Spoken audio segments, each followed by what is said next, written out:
제가 한 달 전쯤이었던 것 같습니다. 그 아버지가 다니시는 병원에 그동안 감사하다는 의미로 한 귤 2박스를 가져다 드린 적이 있는데요. 그분들에게 그냥 특별히 누구라고 이야기 안 하고 먼저 그냥 수고하십니다. 그리고 아버지 잘 케어해 주셔서 감사합니다 했더니 그분들이 저를 보면서 하시는 말씀이 누구라고 얘기 안 해도 누군지 알겠다고 그러시더라고요. 그래서 좀 놀랐습니다. 그 이유는 무엇입니까? 바로 누구 아들인지 그 알 만큼 닮았다는 것이죠. 그것이 결국 무엇을 의미하겠습니까? 자녀는 닮는다는 것을 알게 됩니다. 또 뭐 제가 나중에 결혼해서 아이를 낳으면 또 그 아이가 누구를 닮겠습니까? 또 저를 닮지 않을까 이렇게 생각을 해보게 됩니다. 근데 저뿐만이겠습니까? 여러분들 자녀들을 보아도 그렇습니다. 다들 닮았죠. 그 닮을 수 있었던 이유는 무엇입니까? 그 내 유전자가 흘러갔기 때문입니다. 그 아이들을 보면 어떻습니까? 제 친구 목사님 같은 경우는 그 아이를 보면서 가끔 놀랜다고 이야기를 해요. 왜 놀래냐고 물어봤더니 어떻게 저렇게 닮을 수 있을까라는 생각을 하면서 내가 저 아이를 위해서 정말 열심히 살아야겠다라는 그 마음을 갖게 된다라고 이야기합니다. 힘들다가도 마음이 풀리고 또 그 아이를 보면서 어려운 부분들도 있지만 그럼에도 불구하고 그 아이가 주는 기쁨이 굉장히 크다라는 것이죠. 그것은 무엇을 의미합니까? 결국 흘러간다는 것을 의미하고 또 그 자녀에게 주고 싶은 것이 있다는 것을 깨닫게 됩니다. 하나님도 마찬가지죠. 인간을 창조하신 이유는 하나님과 함께 기뻐하며 살기를 원하셨습니다. 그래서 인간을 창조했다는 것이죠. 그러나 인간은 죄로 인해서 문제를 일으키고 하나님의 그 창조 섭리를 깨부수기 시작했습니다. 그럼에도 불구하고 하나님께서는 그것을 회복시키려고 노력하신다는 것이죠. 사실 완전히 갈아엎어야 할 수밖에 없는 상황임에도 불구하고 하나님께서는 여전히 남겨두신 그 이유가 결국 잘 물려주는 것을 바라고 있는 것이 아닐까 생각합니다. 잘 이어가고 잘 물려주는 것이 하나님의 뜻이라는 것이죠. 그래서 우리는 무엇을 물려주어야 될까요? 결국 성경에 올바른 방향을 물려주는 것이 중요하다고 성경은 말하고 있습니다. 그 방향은 바로 하나님께 마음을 맞추고 사는 것입니다. 인생의 초점을 하나님께 맡기는 것이죠. 결국 하나님을 바라보고 살아가는 그 인생이 진정으로 복된 길이 되고 또 그 길이 영원한 길이 되고 또 그 길은 죽음이 끝이 아니기 때문에 결국 우리가 잠시 헤어지는 시간이 있다 할지라도 소망을 가지고 살아갈 수 있기 때문입니다. 결국 소망 안고 사는 것이 바로 축복이라는 것이죠. 문제는 인간이 그와 반대의 죄의 길로 가려고 하는 속성이 강해졌다는 것이 문제입니다. 우리가 어제 나누었던 그 가인의 모습을 보면서도 그 마음속이 어떻습니까? 하나님이 없습니다. 하나님 없이 그는 자녀의 계보를 계속 이어가게 됩니다. 나를 추구하는 그리고 내 목적을 위해서라면 목적을 위해 살아가는 그 인생은 결국 망가질 수밖에 없고 파멸할 수밖에 없습니다. 사실 그 가인의 모습을 보면 양심이 거의 없다시피 하지 않습니까? 거짓말을 서슴없이 하고 또 죄를 가리기 위해서 오히려 심판자에게 죄를 뒤집어 씌웁니다. 그러나 하나님 앞에 서면 고개를 들지 못합니다. 또 그의 인생은 두려움과 불안이 가득합니다. 그 두려움과 불안조차도 하나님과의 관계 회복을 통해서 해결해야 하지만 이 불안함을 그는 하나님과의 관계 없이 내가 하나님을 의지하지 않고 내가 나를 지켜야 한다는 생각에 성을 쌓고 힘을 키워 그 안에 내 것을 채우기 급급합니다. 거기다 점점 그 자손들은 창조주의 창조 질서를 대항하고 살인하고 그것이 쌓여서 하는 일이 많은 아내를 두고 또 살인을 해도 당당해집니다.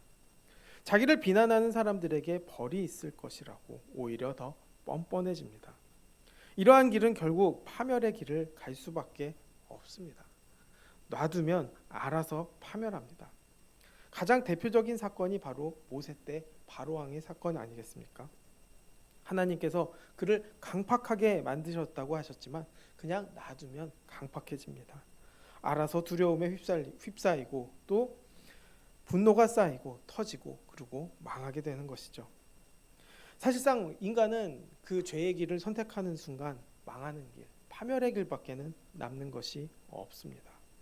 그래서 하나님은 그것을 그저 두고 볼 수 없었기에 새로운 계보를 만들어 가십니다. 아벨이 죽은 후에 새로운 계보를 만든 그것이 바로 셋의 계보인 것이죠. 이 계보를 통해서 새롭게 좌표를 찍으신 것입니다. 여자의 후손을 통해 뱀의 머리를 부수겠다는 그 언약을 세우시고 인류를 구원할 메시아이신 예수님이 태어날 수 있는 그 좌표를 만드신 것이죠. 그렇게 셋의 계보가 시작됩니다. 그리고 그 셋은 자신의 아버지의 형상대로 태어났다라고 이야기합니다. 약간 결이 다르죠. 그 아버지 아담은 분명 하나님의 형상대로 창조되었지만 셋은 아담의 형상으로 태어났다는 것입니다. 결국 그 형상은 하나님을 떠나 죄의 길을 선택한 이후에 태어난 아이들이 결국 하나님의 형상이 아니라 아담의 형상대로 태어났다라고 이야기하는 것이죠. 셋 역시도 자유롭지 못합니다. 분명 회복의 준비로 그 셋이 태어났지만 그럼에도 불구하고 인간의 모습으로 살게 된 것이죠. 그럼에도 불구하고 그 계보는 계속 이어갑니다. 계보가 꽤 길게 적혀 있습니다. 사실 우리가 본 적도 없고 알 수 없는 사람들의 계보입니다. 성경에 이렇게 굳이 계보를 쓸 필요가 있을까 생각합니다. 성경을 통독하면 가장 불편한 부분, 가장 이해 안 되는 부분, 알 필요 없다고 느껴지는 부분이 바로 이 부분 아니겠습니까? 그러나 분명 하나님께서는 이렇게 쓰신 이유가 있습니다. 그것을 생각해 보면 생육하고 번성하고 그 일이 바로 하나님의 뜻이라는 것을 알게 되는 것이죠. 낳고 사는 일들이 중요한 것입니다. 생명이 태어나고 길러지고 이어지는 것이 축복이라는 것을 이야기하고 계시죠. 요즘은 아이를 키우면 나를 잃어버린다고 이야기하는 사람들이 많습니다. 내 자신을 잃어버리게 되다 보니 나는 왜 이걸 하고 있는가 이런 생각이 든다는 것이죠. 그러나 성경을 보면 어떻습니까? 바로 이것이 가장 큰 가치 있는 일, 생육하고 번성하는 일 자체가 바로 하나님의 뜻이라는 것을 알게 됩니다. 사실 나를 잃었다고 하지만 내가 있으면 더 나아집니까? 더 나아지지도 않습니다. 이 역시도 나를 추구하다가 축복의 가치를 잃어버린 채 방향 없이 인생을 사는 것과 똑같습니다. 그 이유는 무엇입니까? 바로 인간은 반드시 죽습니다. 인간의 노력으로는 영생도 불가능하고 구원도 불가능합니다. 이 당시에 900년 이상에 사는 사람들이 많지만 그들 역시도 죽습니다. 100년을 살든 200년을 살든 죽음 앞에서는 그 누구도 자유롭지 않고 그 어떤 삶도 마지막에는 무가치해질 뿐입니다. 그렇지만 나는 죽지만 결국 그나마 나를 남길 수 있다면 내 자손들이 이어가는 것이죠. 그래서 그들은 많은 자손들이 태어나는 것이 축복이라고 이야기하는 것입니다. 셋의 자손이 축복인 이유는 바로 여기에 있습니다. 그 이유는 성경이 아담 한 사람을 통해서 죄와 사망이 들어왔음을 강조하는 동시에 또 다른 한 사람을 통해서 역전시키실 것을 이야기하고 있기 때문입니다. 그 대표자가 바로 예수 그리스도인 것이죠. 죄의 대표자가 아담이라면 결국 우리에게 구원의 역사를 이루실 그 대표자는 바로 예수 그리스도. 그분을 통해 모든 사람이 생명을 얻고 또 의인이 되는 길이 열렸다는 것이죠. 믿음으로 말미암아 구원받는 축복을 누리게 되었다는 것입니다. 결국 그 대표자가 하는 일은 무엇입니까? 기도하는 일입니다. 하나님 앞에 구원을 기도하고 또 그 성경의 역사를 보면 결국 성공한 왕이나 선지자들은 결국 하나님께 무릎 꿇고 기도한 사람 아니겠습니까? 바로 민족과 공동체를 살리는 역할을 하기 때문입니다. 이 인류가 회복될 수 있는 유일한 방법은 결국 하나님 은혜 또 예수 그리스도를 믿음으로 말미암아 누리는 그 은혜에 있다는 것이죠. 결국 기도가 중요하다는 것을 우리는 다시 한번 생각해 보게 됩니다. 그냥 살아가는 인생이라면 900년 살다가도 그저 끝날 인생이지만 하나님을 믿는다면 또 예수님을 온전히 믿는다면 그 길을 따라간다면 바로 영원한 생명을 얻기 때문입니다. 그 영원한 생명을 얻은 사람이 바로 누구입니까? 오늘 에녹입니다. 에녹이 태어날 때는 이미 아담도 여전히 살아 있었습니다. 아담은 팔대손까지 봅니다. 무드셀라까지 보았다고 이야기합니다. 이 에녹은 무드셀라를 낳은 후에 300년 동안 하나님과 동행하며 자녀를 낳는 일상적인 삶을 이어갑니다. 그런데 이 말씀을 보면서 무드셀라를 낳은 후에 하나님과 동행했다라고 이야기합니다. 무드셀라라는 뜻은 창을 던지는 사람이라는 뜻을 가지고 있습니다. 고대 전쟁에서는 창 던지는 자가 죽으면 그 전쟁이 끝나고 패배하게 되는데 에녹은 이 이름을 통해서 이 아이가 죽으면 이 세상에 심판이 임한다는 하나님의 메시지를 깨닫게 됩니다. 에녹은 그 아들의 이름을 부를 때마다 하나님의 심판과 구원을 느끼게 되었던 것 같습니다. 세상에 끝이 있음을 알자 그는 일상 속에서 막연하게 사는 것이 아니라 하나님을 기억하고 하나님과 동행하는 삶을 살게 되었다는 것이죠. 그것을 깨달은 후에 무드셀라를 낳은 후부터는 300년 동안 하나님과 동행합니다. 그리고 실제로 무드셀라가 죽던 해에 노아의 홍수 심판이 시작되었다고 설명하며 에녹이 가졌던 그 임박한 심판에 대한 인식이 사실이었다는 것도 뒷받침되는 것이죠. 결국 에녹에게는 그 무드셀라의 탄생이 삶의 우선순위를 완전히 바꾸게 됩니다. 이를 통해 그 결과는 죽음을 보지 않고 하나님께 데려감을 당하는 은혜를 입습니다. 결국 하나님과 동행하는 삶이 결국 은혜를 입는 삶이라는 것을 알게 되는 것이죠.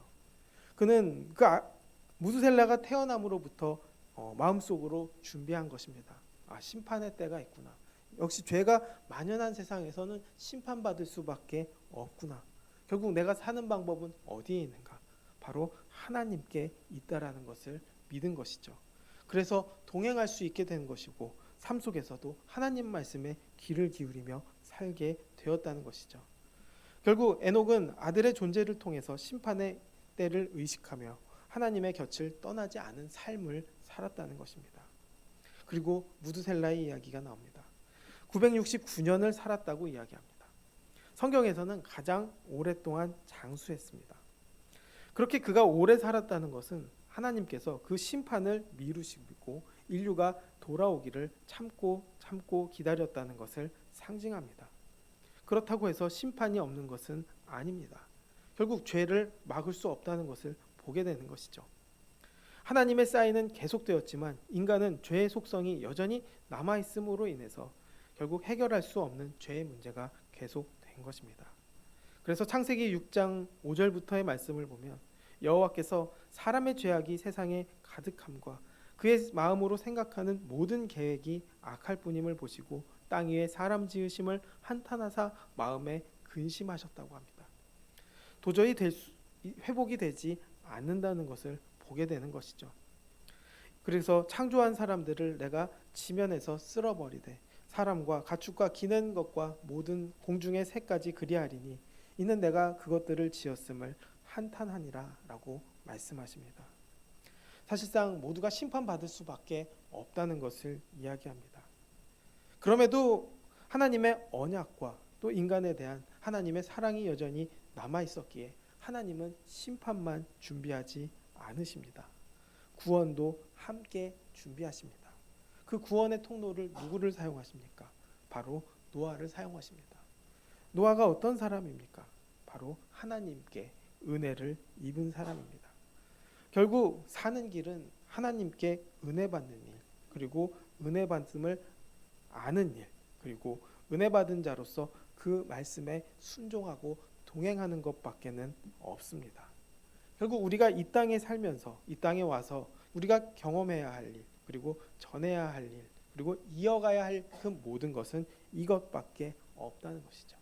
하나님을 알고 또 하나님의 은혜를 깨닫고 또 그 은혜를 전하는 것, 이것이 우리 신앙의 또 우리의 삶의 전체가 되기를 원합니다. 이것이 중심되었을 때 은혜 입은 자가 되는 것이고 또 하나님과 동행하는 사람이 되는 것입니다. 사실 우리가 현실을 살아가면서 세상의 많은 것들을 얼마나 많이 마주합니까? 악한 것들도 많이 보게 되고 악한 일들도 많이 보게 됩니다. 그것이 만연하다는 것을 우리는 알고 있습니다. 그럼에도 불구하고 우리가 이 세상 살아가면서 축복은 바로 결국 이 세상 속에서도 하나님의 은혜 입었음을 기억하는 것입니다. 그리고 붙잡는 것입니다. 그리고 동행하는 것입니다. 이것만이 사는 길이고 이것만이 이어가는 축복이기 때문입니다. 그 축복을 우리가 누리게 되기를 원합니다. 우리가 전해야 할 말, 우리가 살아내야 할 일, 바로 그 모든 것이 바로 하나님의 은혜라는 것입니다. 그 은혜 입을 때 결국 에녹처럼 살아갑니다. 또 노아처럼 살아갑니다. 결국 그들은 구원받습니다. 그 구원받는 축복이 바로 여기에 있다는 것, 하나님의 은혜에 있다는 것이죠. 그 은혜를 추구하게 되기를 원합니다. 또 의지하게 되기를 바랍니다. 또 붙잡게 되기를 바랍니다. 그 뜻이 이어져 나가기를 바랍니다.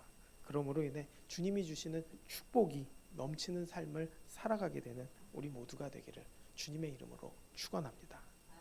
기도하겠습니다. 사랑과 은혜가 많으신 하나님 아버지 감사합니다. 이 땅에 우리가 이 계보를 통해서 삶의 역사를 봅니다. 그리고 그 역사 속에서 우리가 전하고 이어가야 할 것들은 결국 하나님의 은혜를 알고 깨닫고 그것을 전하는 것입니다. 삶으로 살아내는 것입니다. 이것이 축복이라는 것을 잊지 않게 하여 주시고 또 이렇게 주어진 역할을 잘 감당할 수 있도록 도와주시옵소서. 또 동행하는 삶을 통해서 주님과 동행하고 은혜를 누리고 그 삶 속에서 기쁨을 누리고 또 그 기쁨을 통해 영원한 생명에 대한 소망과 또 구원에 대한 기쁨과 그 감격을 느끼며 살아갈 수 있도록 인도하여 주시옵소서. 내가 전할 것은 이거밖에 없음을 하나님께서 알게 해주셔서 감사합니다. 그 은혜의 자리 결국 은혜로 순종할 수 있는 우리 모두가 되게 도와주시옵소서. 모든 영광 주님께 돌리며 예수님의 이름으로 기도드렸습니다. 아멘.